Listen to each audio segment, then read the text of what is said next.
Coucou tout le monde, j'espère que vous allez bien. Aujourd'hui je vous retrouve avec une nouvelle vidéo présentation et cette fois-ci je vais vous parler de The Book of Ivy de Amy Engel aux éditions Lumen.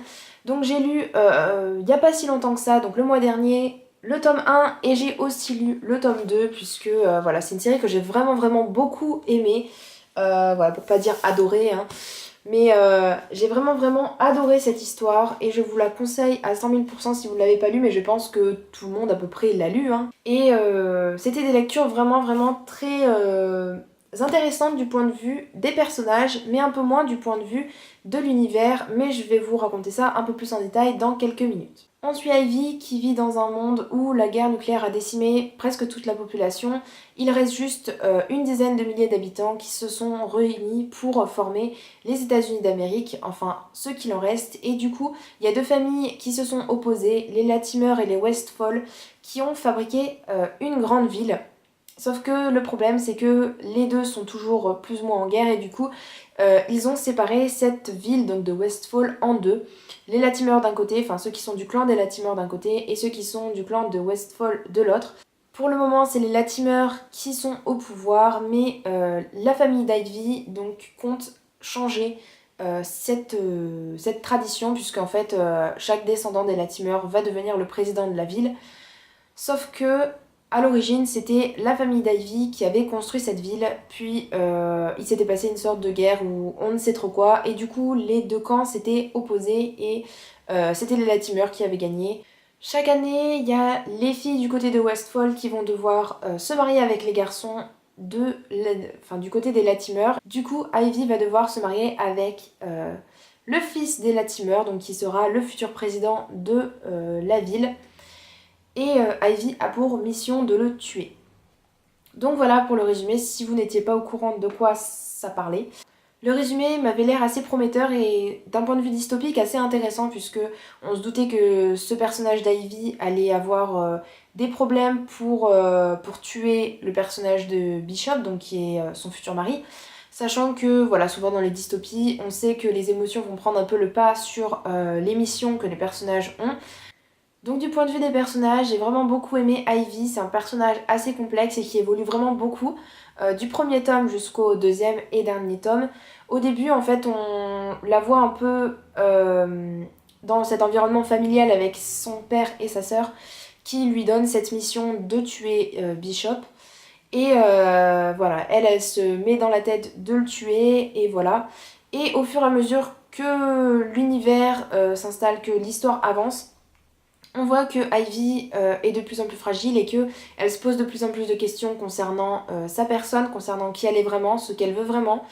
Et ça va être ça du début jusqu'à la fin du deuxième tome. On voit que Ivy va partir de la fille un peu emprisonnée jusqu'à la fille qui va s'épanouir complètement et va découvrir qui elle est vraiment à l'intérieur d'elle-même.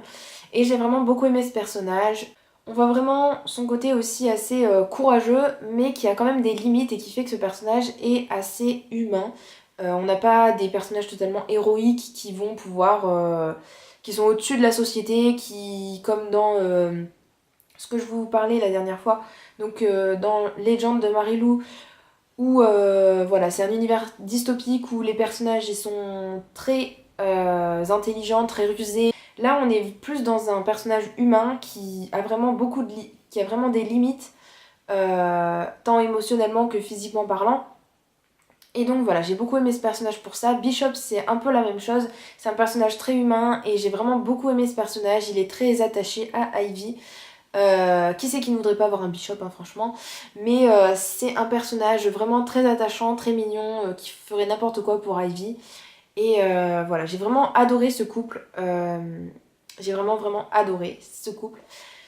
Ils étaient tellement mignons, tellement attachants, tellement soudés l'un à l'autre, alors qu'au départ, ils se faisaient pas vraiment confiance. Pour ce qui est des autres personnages, je les ai beaucoup appréciés aussi. On a comme d'habitude voilà, des personnages qui sont gentils, qui se révèlent être les méchants et inversement.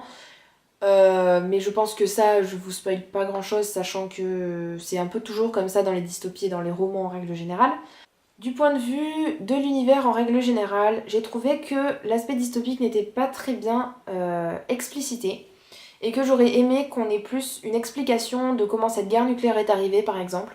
J'aurais voulu avoir une explication de comment cette ville a été créée, comment ces deux personnages, le Latimer et le Westfall, se sont battus au départ pour former cette ville, pour avoir une idée où s'insère ce livre, où commence cette histoire, pourquoi ils ont instauré cette idée que les Westfall et les Latimer étaient obligés de se marier, et s'ils se détestaient autant, pourquoi ne pas avoir juste fait deux villes différentes, ou je ne sais pas moi. Mais n'importe quoi, et là j'ai pas vraiment eu cette implication, en fait, j'ai pas vraiment été dans le récit, puisque en fait j'ai l'impression que voilà, le monde il commençait au premier tome et il se terminait au deuxième tome et que c'était pas dans un univers carrément. Je sais pas si vous voyez ce que je veux dire. En tout cas, ce que je ne peux pas reprocher à ce livre, c'est que l'aspect émotionnel est très très présent. On se concentre surtout en fait sur cette histoire d'amour entre Bishop et Ivy. Et il m'aurait fallu un peu plus de côté dystopique, si je peux appeler ça comme ça.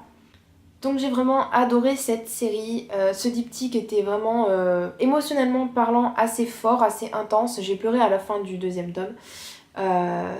C'était vraiment très touchant. J'ai vraiment adoré les relations qu'il y avait entre les personnages. Même si j'ai pas compris forcément des fois pourquoi Ivy faisait certains choix. Donc si vous ne l'avez pas encore lu, je vous conseille vraiment de la lire parce qu'elle vaut le détour. Donc voilà, ma vidéo est terminée, j'espère qu'elle vous aura plu. N'hésitez pas à me dire en commentaire si vous l'avez lu et ce que vous en avez pensé. Bref, dites-moi tout ça en commentaire et je vous dis à bientôt pour une prochaine vidéo. Ciao ciao!